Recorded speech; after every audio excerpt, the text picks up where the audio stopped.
Okay, so hello everyone, welcome in Agri coaching classes and welcome in second day of the physics one shot. ठीक है। वैसे तो one shot का मतलब होता है कि एक ही लेक्चर में कंप्लीट करवाना किसी भी चीज़ों को। वन शॉट मतलब कि एक बार में ही सारी चीज़ें क्लियर करवा देना। बट क्या होता है, जैसे सिलेबस इसका बड़ा हुआ है, फिजिक्स का सिलेबस 17 चैप्टर्स ही है केवल आपकी पीएडी में। तो मैंने कोई दिक्कत नहीं है अगर मैं पार्ट 2 बना रहा हूँ, मैं पार्ट 3 बना रहा हूँ और पार्ट वाइज अगर करवा भी रहा हूँ, है ना। और बहुत सारे बच्चे ध्यान से पढ़ रहे हैं, they have comment on the video कि सर ये कैसा होगा, ये क्या होगा। तो ये मुझे बहुत अच्छा लगा उन लोगों को कि मतलब रिस्पॉन्स तो दे रहे हैं कम से कम। और हमारे यहाँ क्रैश कोर्स के स्टूडेंट्स पता नहीं देख रहे हैं या नहीं देख रहे हैं, क्योंकि लास्ट लास्ट में वो बेवकूफ़ी करेंगे तो वो चीज़ों को खो देंगे, है ना, बनती चीज़ों को खो देंगे, है ना। तो आप लोगों को करंट में वॉच करना है जो भी चीज़ें पढ़ाई जा रही है। क्लासेस में हमने किया जरूर है, लेकिन एक बार रिवीजन के तौर पे इसको देखना है। ये वीडियो मैंने रिवीजन के तौर पे करवाने के लिए वन शॉट बना रहा हूँ, है ना। तो एक रिवीजन ज़रूरी होता है किसी भी एग्ज़ाम को क्लियर करने के पहले। तो स्टार्ट करते हैं, चले। कल तक हम लोगों ने बहुत सारी चीज़ों के बारे में डिस्कस कर दिया था, आज हम लोग ऊर्जा से स्टार्ट करेंगे, है ना। ऊर्जा एक्चुअली होती क्या है, किसी वस्तु में की कार्य करने की जो क्षमता होती है उसे ऊर्जा कहते हैं। तो capacity of a man to do the work, उसको हम लोग क्या कहेंगे, ऊर्जा। हमारे अंदर जितनी ऊर्जा होगी हम उतना ही काम कर पाएंगे, ठीक है। ऊर्जा एक अदिश राशि है जिसके मात्रक कार्य के मात्रक के समान ही होता है। ऊर्जा और कार्य का मात्रक एक ही होता है, ठीक है। यदि किसी वस्तु द्वारा कार्य किया जाता है तो उसकी ऊर्जा में कमी आती है, परंतु किसी वस्तु पर कार्य किया जाता है तो उसकी ऊर्जा में वृद्धि होती है, ठीक है। अगर क्या बोला है इसमें कि किसी वस्तु पर अगर कार्य किया जाता है तो उसकी ऊर्जा में कमी होती है। भाई ऊर्जा कार्य करेंगे तो ऊर्जा कम होती जाएगी, ठीक है। उसी प्रकार परंतु किसी वस्तु पर कार्य किया जाता है तो उसकी ऊर्जा में वृद्धि होती है। जिस वस्तु पर कार्य किया जाता है उसकी ऊर्जा कम होती है, मतलब बढ़ती है ना। ऊर्जा को हम लोग कैलोरी से मापते हैं और एक कैलोरी बराबर होता है 4.18 जूल। जूल जो है कार्य का मात्रक होता है, जूल जो है कार्य का मात्रक होता है, कार्य का मात्रक होता है जूल, ठीक है। उसी के बाद में एक कैलोरी बराबर 1 किलो कैलोरी भी होता है। 1 ग्राम पानी को गर्म करने पर उसके तापमान में 1 डिग्री सेल्सियस की वृद्धि के लिए जितनी ऊर्जा चाहिए वो उसकी कैलोरी कहलाती है। मतलब 1 ग्राम पानी को गर्म करना है हम लोगों को, तो तापमान में 1 डिग्री सेल्सियस की अगर वृद्धि करने के लिए जितनी ऊर्जा चाहिए हम लोग को, भाई 1 ग्राम पानी को गर्म करना है तो एक टेम्परेचर पे तो गर्म करना होगा नहीं, तो हम लोग को 1 डिग्री सेल्सियस में टेम्परेचर बढ़ाना पड़ रहा है। और उसको बढ़ाने के लिए जितनी ऊर्जा लगती है उसी को हम लोग क्या बोलते हैं, कैलोरी। ऊर्जा अलग अलग प्रकार की होती है। पहली होती है बेटा गतिज ऊर्जा। किसी वस्तु में उसकी गति के कारण जो ऊर्जा होती है उसे गतिज ऊर्जा कहते हैं ना। गति की वजह से जो ऊर्जा उत्पन्न होती है उसको गतिज ऊर्जा। गतिज ऊर्जा सदैव जो है धनात्मक होती है। गतिज ऊर्जा हमेशा क्या होती है, धनात्मक, मतलब हमेशा बढ़ते रहेगी, कम नहीं होगी। गतिज ऊर्जा का सूत्र होता है के ई बराबर हाफ एम वी स्क्वायर। मैंने कल के भी इस चैप्टर में बताया था कि half m v square equation होता है। आपको इक्वेशन याद रखनी है, गतिज ऊर्जा का इक्वेशन क्या होता है, ठीक है।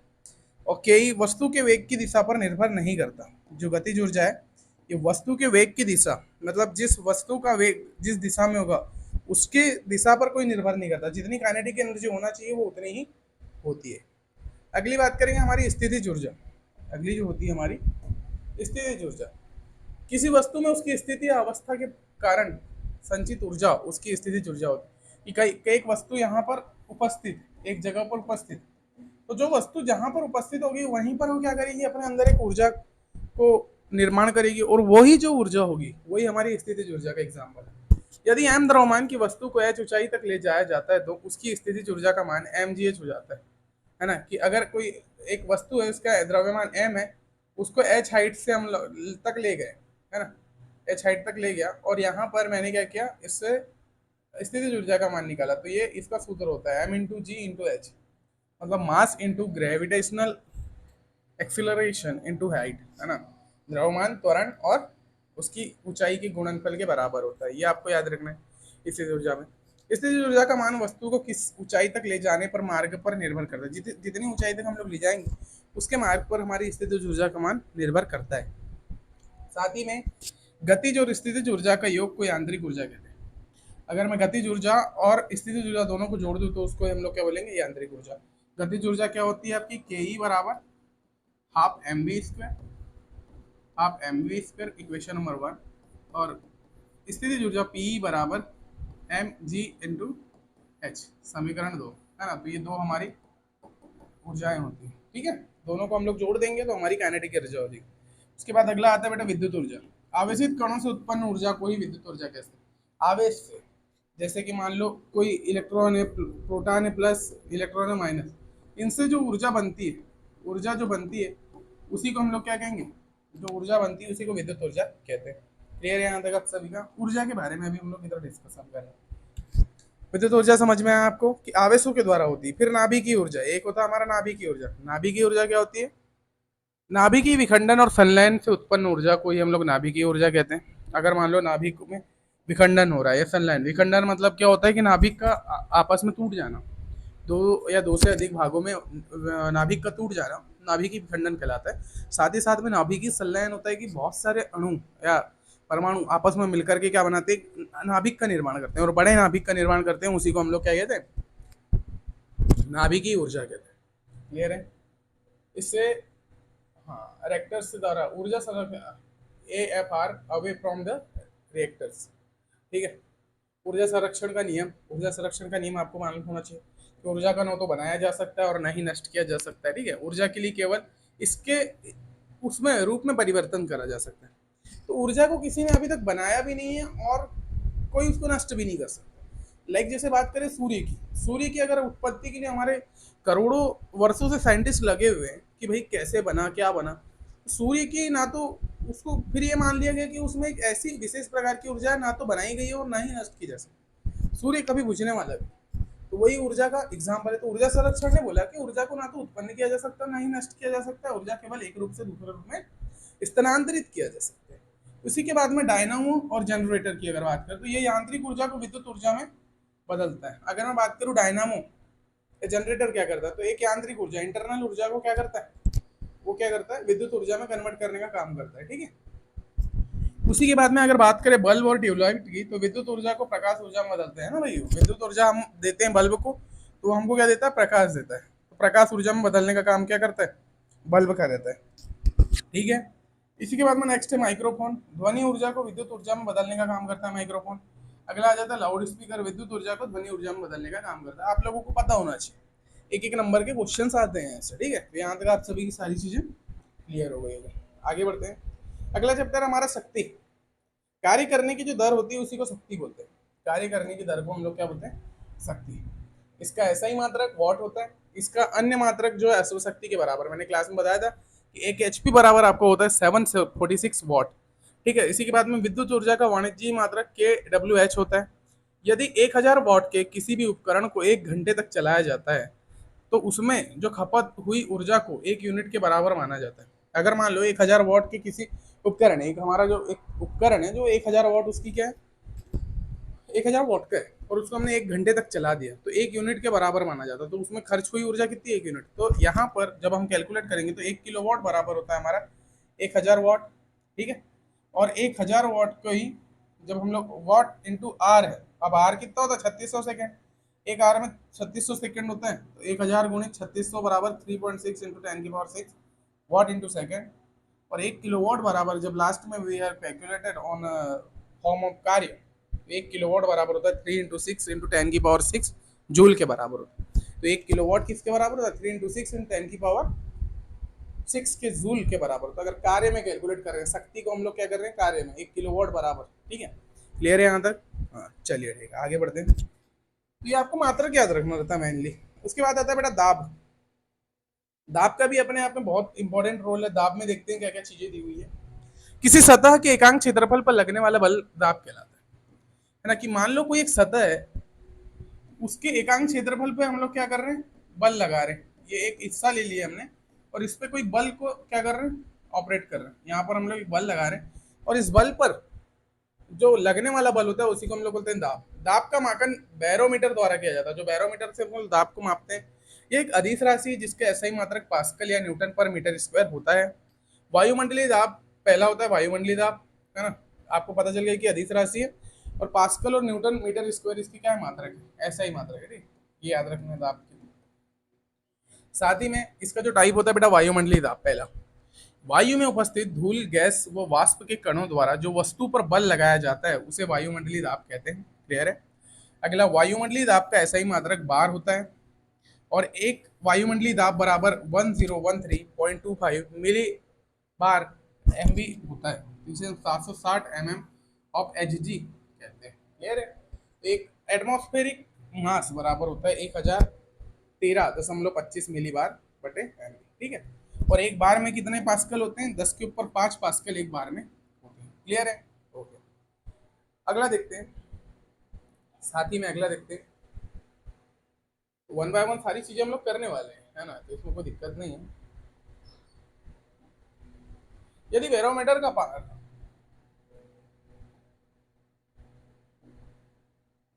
यहाँ पर बोला है, यदि बैरोमीटर का पारा अचानक गिरता है तो वह आधी तूफान का पूर्वानुमान होता है ना।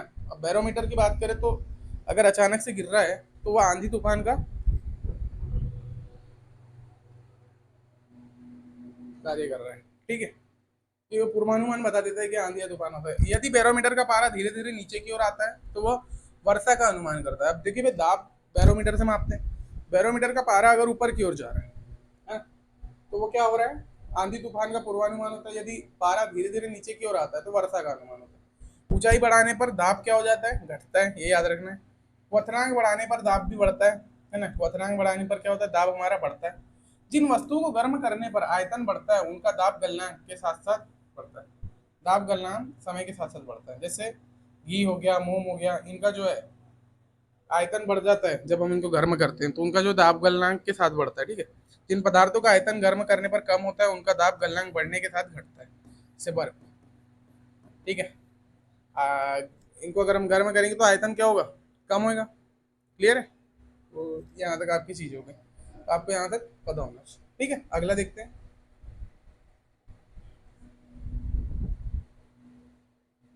अगला चैप्टर है हमारा तरंग। तरंग भी एक इंपॉर्टेंट चैप्टर है। अनुप्रस्थ तरंग और अलग अलग टाइप की इसमें तरंगे दी हुई थी, तो करते हैं क्लियर। ठीक है? तो तरंग के बाद चैप्टर में सबसे पहला इंपॉर्टेंट है, तरंग एक प्रकार का विक्षोभ या डिस्टर्बेंस है जो माध्यम द्वारा निर्वात में संचरण करता है। तरंग क्या है? एक एटमॉस्फेयर में एक डिस्टर्बेंस है हमारा, कि मतलब हम बात कर रहे हैं, कोई भी चीज कर रहे हैं, तो तरंगों के द्वारा चीजें हो रही। अब तरंग के लिए बहुत बड़ा चैप्टर, तो इस पे एक्सप्लेन करना पड़ेगा, इसलिए मैं अभी इंपॉर्टेंट इंपॉर्टेंट पॉइंट इसमें क्लियर कर। तरंग एक प्रकार का विक्षोभ है। ठीक है? डिस्टर्बेंस भी कह सकते हैं, जो माध्यम या निर्वात में संचरण करता है। माध्यम या निर्वात में क्या कर रहा है? संचरण कर रहा है। दूसरा, तरंग एक स्थान से दूसरे स्थान तक ऊर्जा का स्थानांतरण करता है ना, कि अगर हमको एक स्थान से ऊर्जा को दूसरे स्थान तक ले जाना तो हम तरंगों के माध्यम से, जैसे आज हमारे जो टेलीफोन्स हो गया, मोबाइल्स हो गए, जिसके द्वारा हम लोग कम्युनिकेशन करते हैं विद द अदर पीपल्स, तो भाई हम बात भी कर रहे हैं तो वो तरंगों के द्वारा जा रहे हैं, है ना। बीच में क्या है? सैटेलाइट तरंगे बनी हुई, कि हम कॉल कर रहे हैं यहाँ से, बात कहीं और से हो जा रही, तो तरंग की वजह से हो रही। ठीक है? तरंगे दो प्रकार की होती है, एक होती है बेटा यांत्रिक तरंग, एक होती है अयांत्रिक तरंगे। यांत्रिक तरंग वे तरंगे जिनके संचरण के लिए एक माध्यम की आवश्यकता होती है ना, उसे हम लोग बोलते हैं यांत्रिक तरंग। एक माध्यम जरूरी होना चाहिए कि अगर हम यांत्रिक तरंगों की बात करते हैं। यांत्रिक तरंगे दो प्रकार की होती है, पहले ये भी जानना है। एक होता है अनुदैर्घ्य तरंग और एक होता है अनुप्रस्थ तरंग। अनुदैर्घ्य की बात करें तो वे तरंगे जिनमें माध्यम के कणों का कंपन तरंगे के संचरण की दिशा के अनुदिश होता है। क्या बोला इसमें? वे तरंगे जिनमें माध्यम के कणों का कंपन तरंग के संचरण की दिशा के अनुदिश होता है। तरंग की संचरण की जो दिशा होती है उसके अनुदिश होता है, तो उसे हम लोग कहते हैं अनुदैर्घ्य तरंग। ध्वनि तरंगे हो गया, भूकंप तरंगे हो गया, है ना, ये सारी क्या होगी? अनुदैर्घ्य हो गई। साथ ही में अगर अनुप्रस्थ की बात करें, अनुप्रस्थ तरंगे ऐसी तरंगे होती है जिनमें संचरण की दिशा माध्यम के कणों के कंपन की दिशा के लंबवत होती है, तो उसे हम लोग बोलते हैं अनुप्रस्थ तरंग, है ना। एक होता है अनुदैर्घ्य और होता है अनुप्रस्थ। अनुदैर्घ्य में जैसे वाटर वेव्स हो गई, लाइट वेव्स हो गई, ये सारी क्या हो गई? अनुप्रस्थ हो गई, है ना। अब इसमें कोई हमको जरूरत पड़ रही है क्या वाटर वेव्स में, लाइट वेव्स में? किसी भी माध्यम की नहीं, लेकिन इनमें जरूरत पड़ती है। तारों के द्वारा ध्वनि तरंगे होती है, तारों के द्वारा जाती, भूकंप तरंगे होती, वो भी तारों के द्वारा जाती, तो ये तरंग का बेसिक एग्जाम्पल्स है सारे टाइप्स। फिर अगला आता है बेटा अयांत्रिक तरंगे, है ना। यांत्रिक के बाद आता है अयांत्रिक। अयांत्रिक तरंगे वे तरंगे जिनको संचरण के लिए माध्यम की आवश्यकता नहीं होती, ये अनुप्रस्थ तरंगे होती है। और इसमें इलेक्ट्रोमैग्नेटिक वेव्स अयांत्रिक तरंगे होती है, मतलब इलेक्ट्रोमैग्नेटिक वेव्स जो होती है अयांत्रिक तरंगे होती है। ठीक है? अब इसमें नंबर ऑफ चीजें आप लोग को याद रखना है। ठीक है?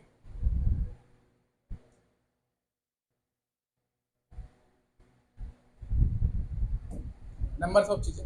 जैसे गामा किरणों की जो खोज की थी बेटा पॉल विलार्ड ने की थी। किसने की थी गामा किरणों की खोज? पॉल विलार्ड ने की थी। और ये कैंसर को रिकवर करने मतलब पता लगाने के लिए किया जाता है। एक्सरे जो है वो रोजन ने की थी आंतरिक अंगों की जांच करने के लिए। अल्ट्रावायलेट करंट जो है रिटर ने इसकी खोज की थी जल शुद्धिकरण या जीवाणुओं को नष्ट करने के लिए। विजिबल जो है न्यूटन ने किया था 2900 एम्पियर से 7800 एम्पियर के टैंगों के लिए, है ना। इंफ्रारेड तिरंगे जो है हर्सेल ने इसकी खोज की थी मोबाइल से डाटा, मोबाइल में डाटा का यूज करने के लिए। माइक्रो तरंगे जो थी उसका हेनरिक हर्ट्स ने इसका वो किया था।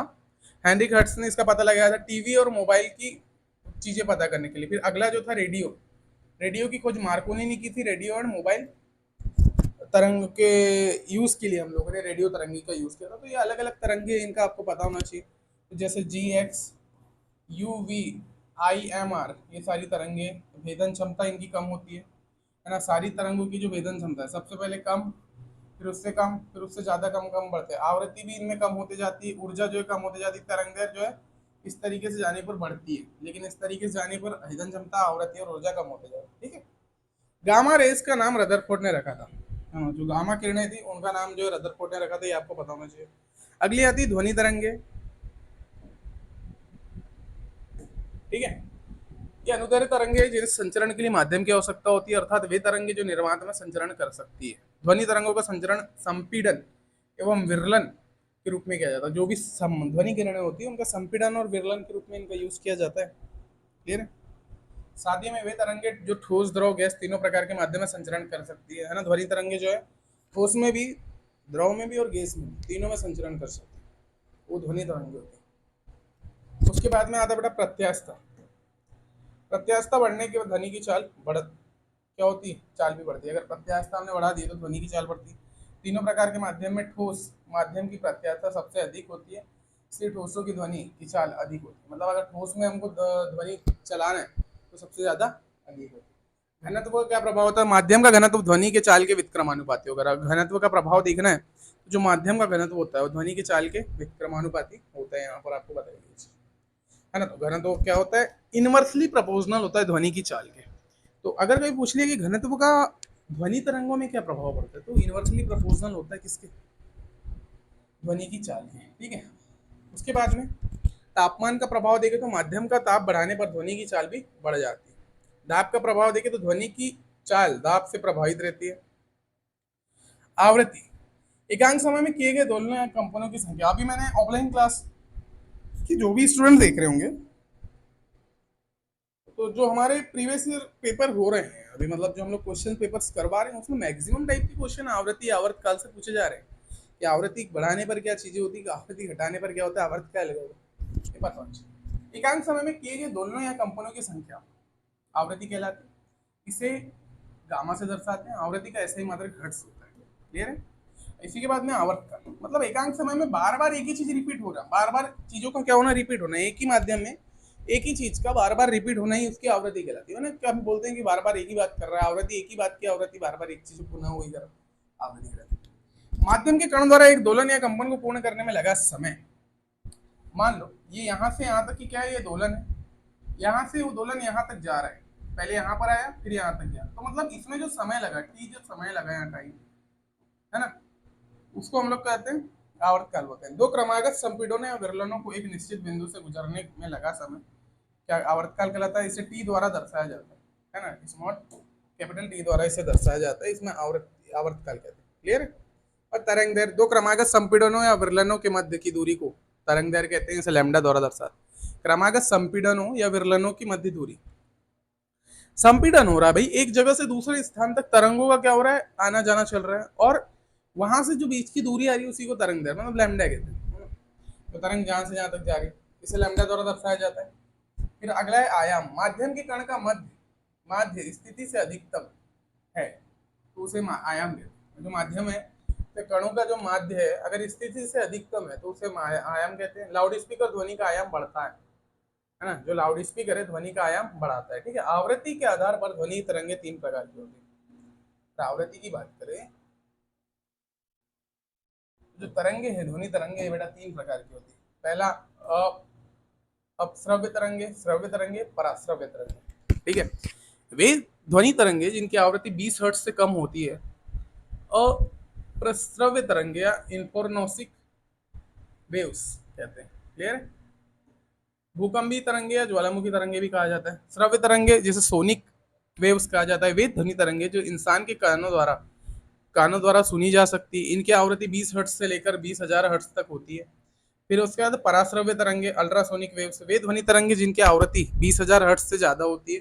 ये तरंगे इंसान के कान द्वारा नहीं सुनी जा सकती। ये तरंगे डॉल्फिन, चमगादड़, कुत्ते आदि जानवर द्वारा सुनी जा सकती है। उन्हें पराश्रव्य तरंगे कहते हैं, है ना। पराश्रव्य तरंगे का एग्जाम्पल आता है कि ऐसी तरंगे जो डॉल्फिन, चमगादड़ और कुत्ते आदि जानवर द्वारा अगर सुनी जाती है तो उन्हें कौन सी तरंगे कहते हैं? तो पराश्रव्य तरंगे ऐसी तरंगे होती है जो जानवर द्वारा सुनी जाती है ना।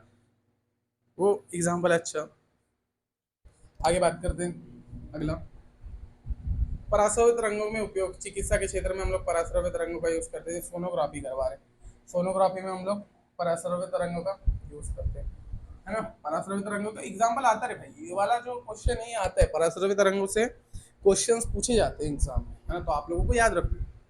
पहला जो है सोनोग्राफी में इसका सबसे ज्यादा यूज होता है, दिमाग के ट्यूमर का पता लगाने में इसका यूज होता है, ठीक है, पराश्रव्य तरंगों। समुद्र की गहराई का पता लगाने में भी पराश्रव्य तरंगों का यूज होता है। सोनार, साउंड नेविगेशन एंड रेंजिंग प्रणाली में जो है पराश्रव्य तरंगों का यूज होता है। हवाई अड्डों पर धुंध को हटाने में इसका उपयोग होता है। क्लियर है? ध्वनि जब एक माध्यम से दूसरे माध्यम में प्रवेश करती है वह तरंग दर बदल जाते हैं, परंतु आवृत्ति जो है अपरिवर्तित होती है, ये भी आपको पता होना चाहिए। तो ध्वनि तरंगे के लक्षण और विशेषताओं की अगर मैं बात करूं तो सबसे पहले आती है बेटा तीव्रता। एकांक समय में एकांक क्षेत्रफल से गुजरने वाली ध्वनि की ऊर्जा कोई ध्वनि की तीव्रता कहते हैं। मतलब एक एकांक समय में क्या हो रहा है, एकांक क्षेत्रफल से गुजरने वाली ध्वनि ऊर्जा को हम लोग क्या बोलते हैं, ध्वनि तरंगे।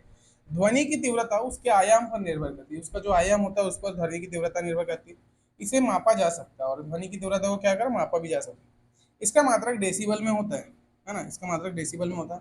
सामान्य वार्तालाप में अगर देखें तो 30 से 60 डेसिबल तक इसका क्या होता है, मान होता है। 30 से 60 डेसिबल इसमें क्या होता है, ध्वनि तरंगों का मान होता है। और है ना, तो ये सारी चीजें यहाँ से आपको क्लियर। ध्वनि प्रदूषण जो है WHO के अकॉर्डिंग अगर ध्वनि प्रदूषण कब हो रहा है, अगर मान लो 80 डेसिबल से आवाज ऊंची हो गई है तो उसको बोला जाता है कि ध्वनि प्रदूषण के अंडर में आ गई, कि अब जो है ध्वनि प्रदूषण होने का डर है। क्लियर? यहाँ पर मैंने वन बाय वन सारे इंपॉर्टेंट पॉइंट्स मैंने कवर करवा दिया। अब ये जो नोट्स है बेटा, मैक्सिमम बच्चों को लगता है ये बहुत कॉस्टली दे रहा हूँ मैं, लेकिन इसमें जो है चीजें इतनी सारी डली हुई है कि आप लोगों को अलग से फिजिक्स पढ़ने की कहीं जरूरत ही नहीं पड़ने वाली, तो इसीलिए इंपॉर्टेंट भी है। क्लियर है? इंपॉर्टेंट भी इसीलिए।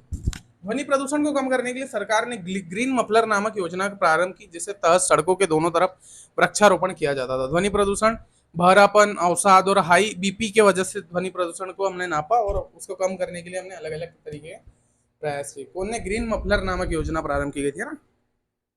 और वृक्षारोपण ज्यादा किया गया, जिससे कि वृक्षारोपण करने से क्या होता है कि ध्वनि प्रदूषण कम होने लगता है, क्योंकि भाई माध्यम हमने क्रिएट कर दिया ना। पेड़ लगा दिया, पेड़ों लगाने से हमारा क्या हो गया, उसमें माध्यम क्रिएट हो गया, और माध्यम क्रिएट हो गया तो ध्वनि प्रदूषण भी कम होगा। ठीक है, चलिए अगला देखते हैं। मतलब बेटा तारत्व, ध्वनि का वह गुण जिसके द्वारा किसी आवाज को मोटा या बारीक कहा जाता है उसे तारत्व कहते हैं, है ना। तारत्व मतलब बेस। क्लियर है? बेस ही बोलते हैं पिच। तारत्व ध्वनि की आवृत्ति पर निर्भर करता है। तारत्व जो है आवृत्ति के समानुपाती होता है, आवृत्ति के समानुपाती होता है। ध्वनि के तारत्व को मापा नहीं जा सकता, जो भी ध्वनि है उसके तारत्व को हम लोग माप नहीं सकते, लेकिन पता लगा सकते हैं कि इतना तारत्व के बीच में आ रहा है। शेर की दहाड़ का तारत्व मच्छर की भिनभिनाहट की तुलना में कम होता है। अगर जो मच्छर भिनभिना रहा है तो जो शेर की दहाड़ का जो तारत्व मच्छर की भिनभिनाहट की तुलना में कम होता है। मच्छर अगर भिनभिना रहा है तो उसका तारत्व ज्यादा होगा, मतलब मोटा भिनभिनाता है। ऐसी कुछ आवाज आती है। शेर एक बार दहाड़ता है लेकिन उसका तारत्व कम होता है। क्लियर है? अगली बात है ना प्रबलता। प्रबलता क्या होता है? लाउडनेस। व्यक्ति के कानों की संवेदनशीलता का माप प्रबलता कहलाती है। यह ध्वनि के माध्यम पर निर्भर नहीं करती। ध्वनि की प्रबलता को मापा नहीं जा सकता। कोई एक ध्वनि किसी व्यक्ति के लिए तेज अथवा प्रबल और दूसरे व्यक्ति के लिए मृदु हो सकती है। ये प्रबलता में इसमें क्लियर की गई चीजों को। अगला आता है हमारा गुणवत्ता गुणता। ठीक है, समान तारत्व और प्रबलता वाली ध्वनि को में विभेद करने का गुण ही गुणवत्ता कहलाता है। तो क्या बोला इसमें?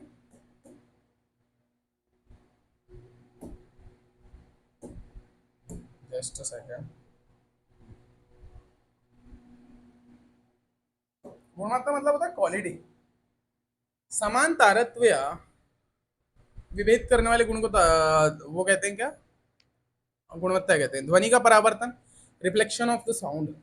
जब ध्वनि उचित परावर्तक सतह से टकराकर उसी माध्यम में पुनः वापस लौट जाती है तो उसे ध्वनि का परावर्तन कहते हैं। वही प्रकाश का परावर्तन, ध्वनि का जब ध्वनि को हम लोग क्या कर रहा हूँ, जैसे मैं बात कर रहा हूँ तो यहाँ से इस बोर्ड से वो ध्वनि टकरा करके वापस जा रही है उसी, और जब तक टकरा करके जा रही है जब भी वो सुनाई दे रही है। क्लियर है? तो ध्वनि का परावर्तन वो होता है जब ध्वनि की कोई तरंग टकराकर क्या होती है उसी माध्यम।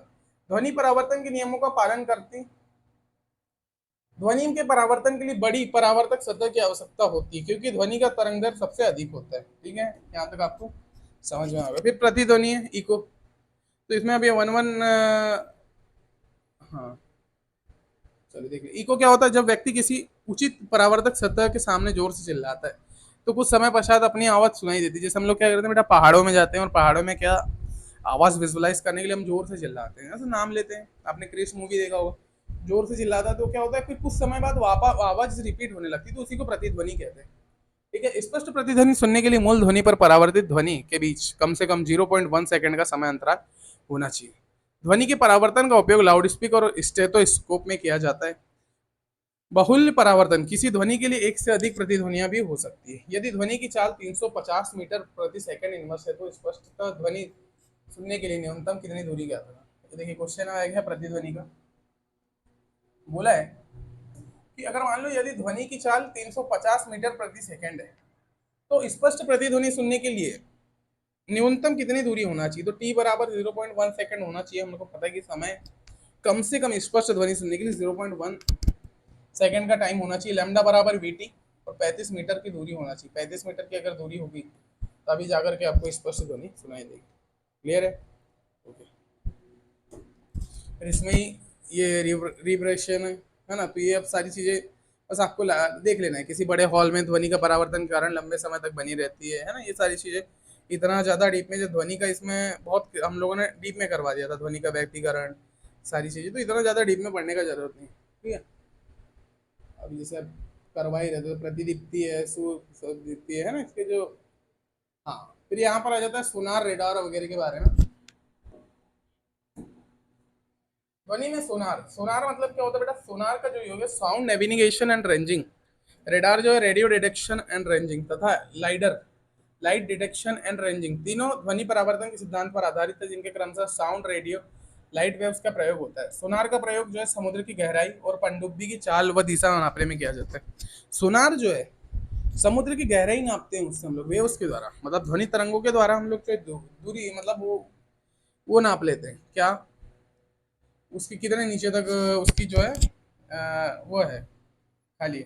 और रेडार, वायुयानों मिसाइलों की स्थिति व गति मापने के लिए रेडार का यूज होता है। लाइडर, पहाड़ों की ऊंचाई और मौसम पूर्वानुमान निकालने के लिए लाइडर का यूज होता है। ठीक है, तो ये सारी चीजें आपको यहाँ से भी तो क्लियर, ये याद रखना है, ये यहाँ से क्वेश्चन बनते हैं। क्लियर है? ओके, अगला चैप्टर है आपका इलेक्ट्रिसिटी। अगला चैप्टर कौन सा है? इलेक्ट्रिसिटी। इलेक्ट्रिसिटी पढ़ लेते हैं, उसमें बता देता हूँ चीजों को। ओके, अगला चैप्टर है आपका इलेक्ट्रिसिटी। एक चालक तार में आवेश का प्रभाव उच्च विभव बिंदु से निम्न विभव बिंदु की ओर होता है। आवेश के प्रभाव की दर को विद्युत धारा कहते हैं। वेजमिन फ्रैंकलिन के अनुसार आवेश दो प्रकार के होते हैं, एक होता है बेटा पॉजिटिव चार्ज और एक होता है नेगेटिव चार्ज, है ना। विद्युत धारा जो है पॉजिटिव और नेगेटिव चार्ज के द्वारा ही बनाई जाती है ना, आवेशों के द्वारा। इलेक्ट्रॉन, प्रोटॉन, न्यूट्रॉन जो होते हैं आवेश होते हैं, या प्लस और नेगेटिव साइन जो होते हैं वो आवेश होते हैं। जैसे अगर प्रोटॉन की बात करें तो जो पॉजिटिव साइन होता है ना, जो आपका पॉजिटिव साइन होता है वही क्या होता है, प्रोटॉन। ठीक है, तो ये पॉजिटिव चार्ज ये इलेक्ट्रॉन का त्याग करते हैं, और जो नेगेटिव चार्ज होते हैं इलेक्ट्रॉन ग्रहण करते हैं। आवेश का मात्रक जो होता है कूलाम होता है। प्रोटॉन पर आवेश 1.16 इंटू 10 की पावर -19 कूलाम होता है, और इलेक्ट्रॉन पर जो आवेश होता है -1.6 इंटू 10 की पावर -19 कूलाम होता है। ठीक है, इलेक्ट्रॉन व प्रोटॉन के आवेश के बारे में अमेरिकी,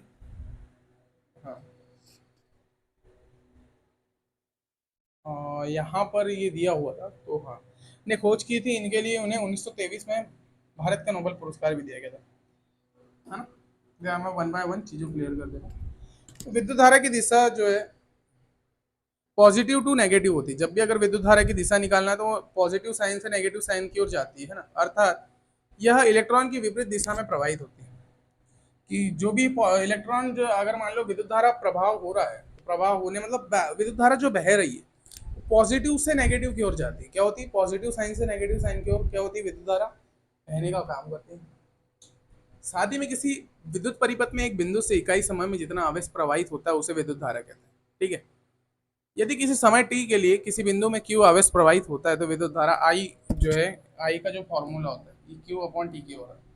आई जो है आवेश है, सॉरी ये इलेक्ट्रिसिटी का जो है, हाँ, और क्यू जो है आवेश है और टी जो है समय। विद्युत धारा को आई से दर्शाया जाता है। जो भी हम विद्युत धारा नापते, विद्युत धारा का मात्रक क्या होता है? एम्पियर होता है। विद्युत धारा का ऐसा ही मात्रक एम्पियर होता है और इसी को क्या बोला जाता है? ये आई बराबर क्यू टी के बराबर। विद्युत धारा को आई से दर्शाया जाता है, विद्युत धारा का मात्रक एम्पियर होता है। ये मैंने बताया था कल की क्लास में भी। और इसमें कुछ ज्यादा डीप में दे दिया है चीजों को, तो उतना डीप में पढ़ना नहीं है। आवेशों की मात्रा उस बिंदु पर प्रवाहित होने वाले इलेक्ट्रॉन की संख्या पर निर्भर करती है। क्यू बराबर जो है एन इंटू ई। जितने नंबर्स ऑफ इलेक्ट्रॉन प्रवाहित करेंगे उतनी ज्यादा जो है आवेश बनेंगे। क्लियर है? आवेशों के प्रवाह के आधार पर पदार्थों की 3 श्रेणियों में विभाजित किया गया: चालक, अचालक और अर्धचालक।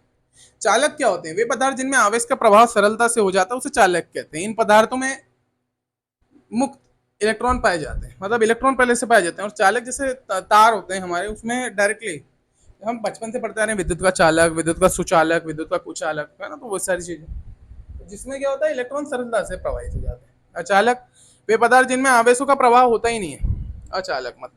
अर्धचालक वे पदार्थ जिनमें चालक व अचालक दोनों के गुण पाए जाते हैं। मतलब अगर कंडीशन आई, एक ऐसी कंडीशन आई कि वो चालक का भी काम कर लेता है और एक ऐसी कंडीशन की वो अचालक का भी काम, दोनों उसमें होते हैं, तो अर्धचालक कहते हैं। क्लियर है? निज अर्धचालक भी होते हैं जिनमें अपद्रव्य की, निज अर्धचालक जिसमें अपद्रव्य नहीं मिलाया गया हो उसे निज अर्धचालक। फिर बाह्य अर्धचालक होता है जिनमें अपद्रव्य मिलाया जाता है।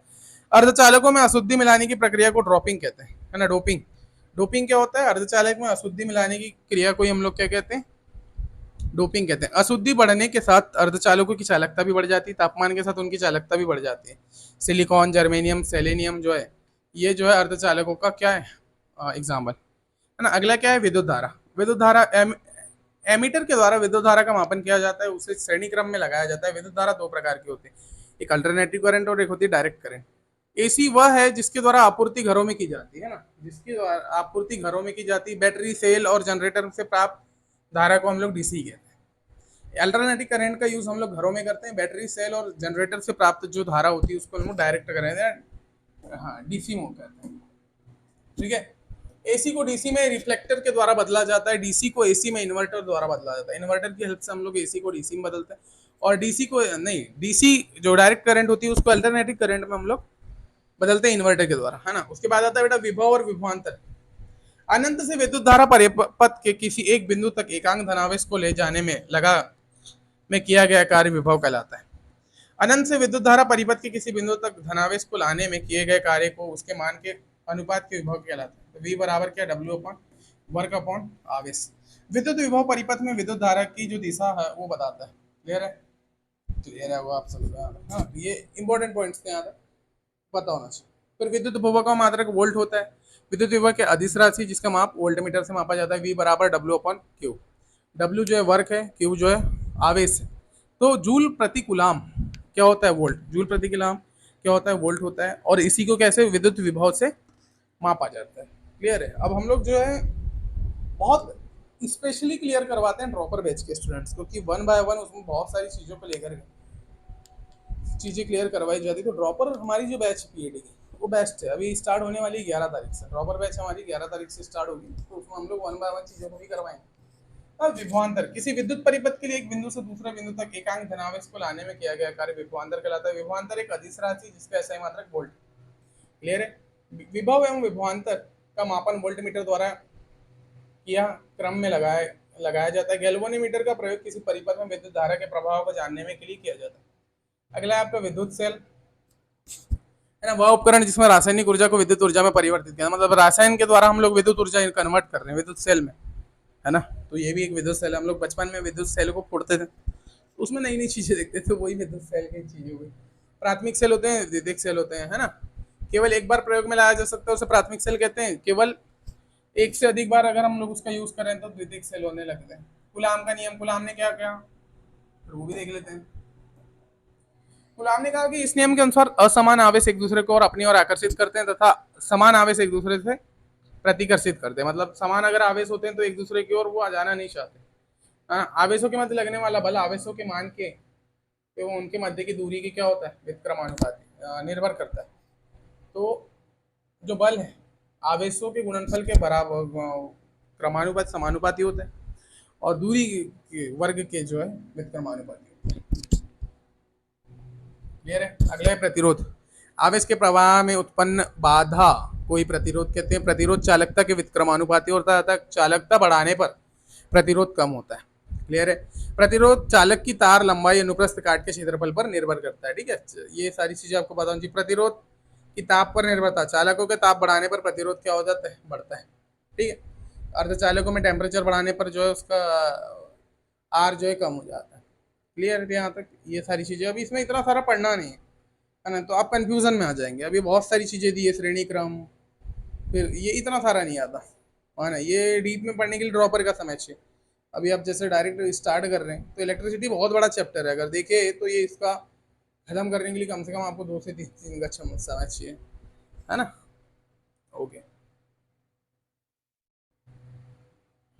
अब यहाँ से प्रकाश स्टार्ट हो रहा है।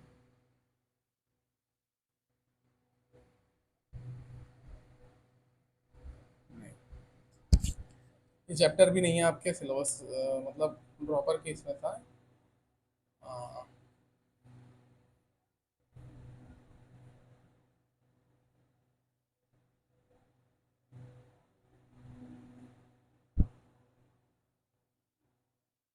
Just a second. Okay,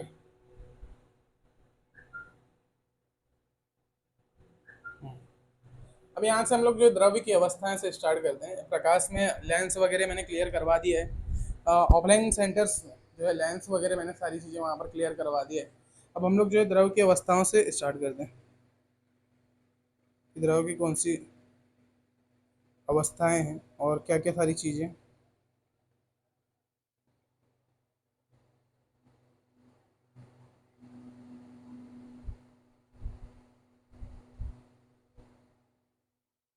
just a second.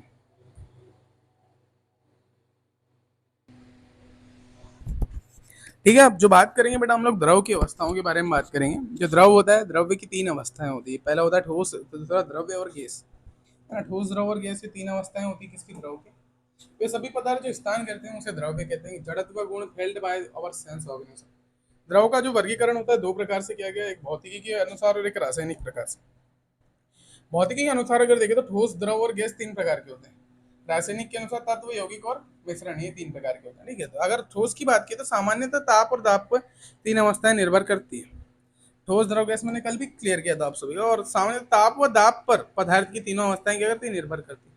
पदार्थ की अणुओं की 2 प्रवृत्ति होती है, एक होती है म्यूचुअल अट्रैक्शन, परस्पर आकर्षण, स्केपिंग टेंडेंसी, पलायन क्षमता या प्रवृत्ति। ठीक है, इसमें ऊपर ऊपर याद रखना क्योंकि इतना डीप में ये पूछेगा नहीं।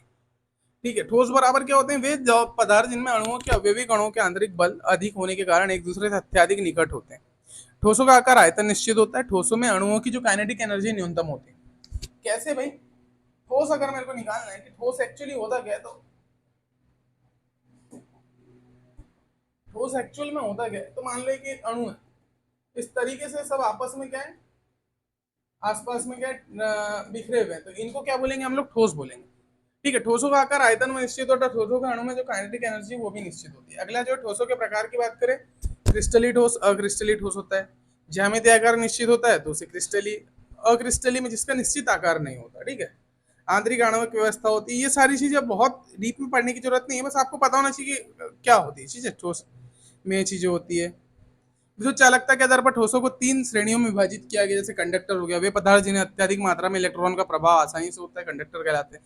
जैसे कौन कौन सा होता है, एजी, यानी हाँ, क्या है, विद्युत चालकता के आधार पर AgCu, Al, है ना। इंसुलेटर, वे पदार्थ जिनमें इलेक्ट्रॉन का प्रवाह नहीं होता।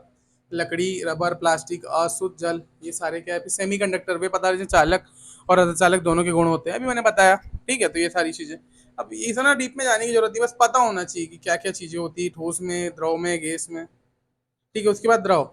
द्रव्य अणु होते हैं जिनके आंतरिक आकर्षण बल ठोसों की तुलना में कम और गैसों की तुलना में अधिक होते हैं, उसे द्रव कहते हैं। आकार इनका निश्चित होता अनिश्चित होता है। द्रव का आकार निश्चित, जिस पात्र में आप डालेंगे वो उसी प्रकार का आकार ले लेता है। द्रव मतलब एक प्रकार का लिक्विड। ठीक है, इसका आयतन निश्चित होता है। द्रव के अणुओं की काइनेटिक एनर्जी ठोस के अणुओं की तुलना में अधिक, लेकिन गैस के अणुओं की तुलना में कम होता है। ठीक है, काइनेटिक एनर्जी मतलब आप वही वही विसरण भाई अब कम वो दे दोगे आप लोग कि मतलब एक एरिया में उनको रखे हुए हैं, आपने अणुओं को रखा और उसमें आपने दे दिया कि स्थान कम है, तो स्थान कम होने की वजह से क्या है, ये ज्यादा इनकी काइनेटिक एनर्जी होती नहीं है। काइनेटिक एनर्जी गति की वजह से है। अब इसमें देखिए विसरण होता है। द्रव और गैसों के विसरण की प्रकृति होती है, लेकिन द्रव का विसरण की प्रवृत्ति कम होती है। ठीक है, वाष्पीकरण भी इसमें होता है। कमरे के तापमान पर द्रव का वाष्प में परिवर्तित हो जाना वाष्पीकरण कहलाता है। द्रव में सभी अणुओं की काइनेटिक एनर्जी समान होती है। अधिक काइनेटिक एनर्जी वाले अणु वाष्पित हो जाते हैं। क्लियर है। फिर पृष्ठ तनाव की बात आए तो इसे कोहेसिव, एक ही प्रकार के अणुओं के मध्य लगने वाला आकर्षण बल कोहेसिव फोर्स होता है। एडहेसिव फोर्स भिन्न भिन्न प्रकार के अणुओं के मध्य लगने वाला आकर्षण बल होता है। क्लियर है। यहाँ से सारी चीजें आपकी वन बाय वन हम लोग क्लियर करते जा रहे हैं। कोशिकत्व, कैपिलैरिटी, तो ये इतना पूछता नहीं है ना, ये चैप्टर उतना ज्यादा इंपॉर्टेंट है नहीं आप लोगों का, ये तो मैंने बता दिया ऊपर ऊपर क्योंकि इसमें क्लियर करवा दिए थे। ठीक है, गैस, गैसों के अणुओं के मध्य अंतराणिक आकर्षण बल नगण्य होता है। मतलब गैस के जो अणु होते हैं वो किस इस तरीके के होते हैं, गैसों के जो अणु होते हैं वो कुछ इस तरीके के, मान लो एक ये है, यहाँ पर है, अणु क्या है, दूर दूर होते हैं। गैसों में जो अणु है क्या होते हैं, दूर दूर होते हैं। दूर दूर होने की वजह से क्या होता है, इनका आकार निश्चित नहीं होता। गैसों का आकार निश्चित नहीं होता, ये क्लियर है। क्योंकि अगर अणु आपस में एक दूसरे से संपर्क में जब भी जो है इनका वो निश्चित आकार के होते हैं। ठीक है, गैस के अणु के मध्य अंतराणविक आकर्षण बल नगण्य होने के कारण वे स्वतंत्र रूप से गति करते हैं। गैस के अणु की गति सीधी रेखा में होती है। गैस के अणु का आकार गोलाकार होता है। गैस के अणुओं की गति पर गुरुत्वाकर्षण बल का प्रभाव नगण्य होता है। गैस के एक अणु का आयतन उसके कुल आयतन की तुलना में नगण्य होता है ना। गैस के अणुओं की केई उसके परम ताप के समानुपाती होती है। क्लियर है। फिर गैसों के अलग अलग नियम बनाए गए, है ना। गैसों का नियम बनाया गया, बॉयल का नियम। बॉयल ने बोला कि जो प्रेशर होता है 1/v के बराबर होता है। ठीक है, फिर चार्ल्स का नियम आया, तो जो वॉल्यूम होता है वो टेम्परेचर के समानुपाती होता है। फिर आवोगाद्रो का नियम आया, v is proportional to n, है ना। ये आवोगाद्रो का नियम था, वॉल्यूम, टेम्परेचर और प्रेशर के हिसाब से। क्लियर है। तो यहाँ से सारी चीजें नियम आए। समीकरण बना गैसों का, जो आदर्श गैस समीकरण है, ये कभी पूछ लेता है गैसों का आदर्श समीकरण क्या है। तो एक नंबर के क्वेश्चन में कितना पूछ लेगा बेटा, वो एक नंबर के क्वेश्चन में डायरेक्ट पूछेगा गैसों का आदर्श समीकरण क्या है, तो पीवी बराबर एनआरटी, जिसमें हमको पता होना चाहिए पी बराबर क्या होता है, प्रेशर या दाब, वी से वॉल्यूम या आयतन, एन बराबर क्या हो गया, एन बराबर नंबर, आर बराबर दर, और टी बराबर क्या है इसमें टेम्परेचर, है ना। तो ये सारी क्या गैसों के अणु है। पीवी बराबर एनआरटी के फॉर्म में हम लोग इसको लिखते हैं। आदर्श गैस का जो समीकरण था वो ये बोलता था कि वह गैस जो ताप दाब एवं सभी आयतन की सीमाओं पर गैसों का नियमों का पालन करती है, आदर्श गैस का नियम था। वास्तविक गैस, यह गैस जो उच्च ताप और निम्न ताप की परिस्थितियों में गैसीय नियमों का पालन करती है उसे वास्तविक गैस कहते हैं। गैसों का द्रवीकरण, लिक्विफिकेशन, है ना। तो गैसों में ज्यादा आपको पढ़ने की भी जरूरत नहीं है, बाकी ये सारी चीजें आपको मैंने बता दिया था। क्लियर है। ओके, अब यहाँ से सारी इक्वेशंस आते हैं, तो इतना ज़्यादा, हाँ ये तत्व यौगिक वगैरह हैं, ये ज़्यादा इंपॉर्टेंट है नहीं। ठीक है, तो यहाँ तक आपका जो फिजिक्स था बेटा, ये फिजिक्स पूरा कंप्लीट हो गया। अब ये वाले जो चैप्टर्स हैं, कार्बन के अपरूप, ये सारी जो चीज़ें, ये कार्बन वगैरह प्रतीक, ये सारी चीज़ें जो है ये आप लोगों को इम्पोर्टेंट नहीं है। आप लोग के लिए इम्पोर्टेंट इसलिए नहीं है क्योंकि क्या है, अभी मैं बता देता हूँ आपको वन बाय वन चीज़ें। ये चारकोल वगैरह ये आप लोग की इसमें नहीं आती, है ना। इंपॉर्टेंट नहीं होने का कारण क्योंकि आप एग्रीकल्चर AG1 AG2 AG3 से आप लोग एग्जाम दे रहे हैं। AG1 AG2 AG3 में जितना मैंने कल की क्लास में और आज की क्लास में जो स्टार्टिंग में पढ़ा दिया था वो इंपॉर्टेंट है। जितना मैंने अभी तक पढ़ाया है वो इंपॉर्टेंट है। अब आपका जो दो चैप्टर छूटे हैं, प्रकाश का परावर्तन और अपवर्तन। प्रकाश का परावर्तन और अपवर्तन जो है मैंने ऑफलाइन क्लास में बहुत डीप में पढ़ा दिया था, और उसको पढ़ाने के लिए डिटेल चाहिए थोड़ा सा, और इसमें टाइम लग जाएगा। तो प्रकाश का परावर्तन और अपवर्तन आप लोग 11th या 12th की किताब से पूरा कंप्लीट कर लीजिएगा। मैंने ऑफलाइन सेंटर में बहुत डीप में इनको कवर भी कराया था, और अभी जस्ट करवाया था, तो मैं यहाँ पर कवर नहीं करवाया। दूसरी चीज उसमें लेंस वगैरह भी कवर किया था कि लेंस कैसे होते हैं, लेंस का प्रयोग क्या होता है ना, वो सारी चीजें हम लोगों ने कवर कराई थी। तो यहाँ तक जो है फिजिक्स का हम लोग कंप्लीट कर रहे हैं। ये PDF हो सकता है तो मैं अभी ग्रुप में शेयर कर दूंगा आप लोगों के साथ। ठीक है, जो हमारे क्रैश कोर्स का ग्रुप है उसमें मैं शेयर कर दूंगा, तो वहां से आप लोग जाकर के पढ़ सकते हैं। क्लियर है। संचारण एवं रोकथाम, जो भी मैथ्स ग्रुप के PCM ग्रुप के स्टूडेंट है उन लोगों के लिए, अभी जो PCM ग्रुप के स्टूडेंट है उन लोगों के लिए कंप्लीट यहाँ तक फिजिक्स दिया हुआ था। जितने चैप्टर्स मैंने आप लोग करवाया वो आप लोगों के लिए इंपॉर्टेंट है। काय में AG1 AG2 और AG3 में प्रकाश का परावर्तन और अपवर्तन आप लोगों को पढ़ना है खुद से। लेंस पढ़ लेना है, लेंस कौन कौन से होते हैं, है ना, वो सारी चीज़ें आप लोगों को वहाँ से पढ़ लेना है। और यहाँ तक हमारी जो फिजिक्स पूरी हम लोगों ने आज कंप्लीट कर लिया। फिजिक्स कंप्लीट पूरी हो चुकी है। और एग्रीकल्चर के जो AG1 AG2 और AG3 के बच्चे हैं, रिवीजन के तौर पे इसे जरूर पढ़े और शेयर करिए। जितने भी आपके स्टूडेंट्स हैं, दोस्त भाई हैं, उनके साथ शेयर करेंगे तो ज़्यादा बेनिफिशियल आपके लिए होगा। तो ठीक है, मिलते हैं नेक्स्ट मैराथन सेशन में। केमिस्ट्री का लेके आ रहे हैं, केमिस्ट्री को भी हम लोग पूरा 1 बाय 1 चीज़ों में कवर कर लेंगे। और यहाँ तक आपका PCM भी जो है आपका कंप्लीट हो जाएगा। बायोलॉजी का बचा हुआ, बायोलॉजी का भी मैराथन अभी कुछ ही दिन में डल जाएगा। सारी चीज़ें 1 बाय 1 हम लोग क्या है क्लियर करवा देंगे। ठीक है बेटा, thank you. Will meet on the next lecture with the new concept. तो यहाँ तक आपका ये फिजिक्स था, मैं PDF को ग्रुप में अभी डलवा देता हूँ। ठीक है, ओके।